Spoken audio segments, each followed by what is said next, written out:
Hi everyone, welcome to today's presentation. My name is Valeria, and today we're going to be talking about policies and self-censorship in the libraries. So it's very important that every library has a policy in place or policies. And I want to convince you today why. So, the first reason why it's important to have policies in place is because they provide consistency and guidance. Whenever there is doubt about rules, clear policies help make decisions. They help us uh, go back to the past and see what is it that we have done before. They also help with goal setting and they help us be centered. We're not making things up as we go and making random decisions.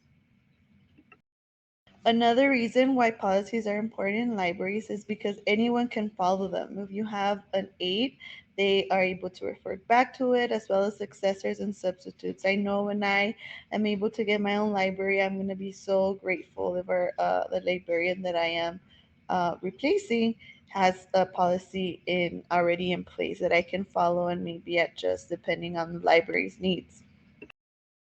Reason why policies are important, and for me personally, it's the most important, is in the case of a challenge. The policies are there to protect us and the library. It could be either against an administration. If they bring something to our attention, we can always, hey, it's in the policy. This is we had agreed to, as well as parents, especially with the rise of the banned books.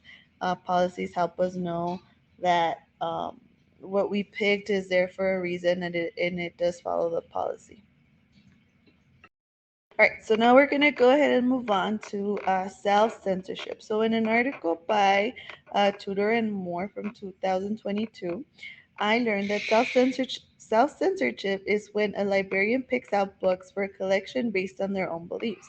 We may do this consciously or subconsciously. It is important for us to recognize it and find our own personal patterns so we don't deny our students a human experiences. It is normal for all of us to have some sort of a self censorship that we might not even be aware of yet. But as I mentioned, we do need to look at those patterns so we don't deny our students those experiences. One of mine that I try to steer away from is from graphic novels. I've noticed in my school library, in my classroom library, that I don't have a lot of graphic novels because those aren't my favorite kind of books. But I do see especially my boys reading all those types of novels, and so I have started to invest in more in those types of novels. And I found an article that I related to perfectly from Muller and Becknell. And it says that we deny the students these opportunities because they're able to make connections. And I really understood it how he referred it to the English language learners, that those students are learning to make visual connections to text. And when we deny them those opportunities, we're taking away for them the chance to enjoy a book or to increase their love for reading just for enjoyment.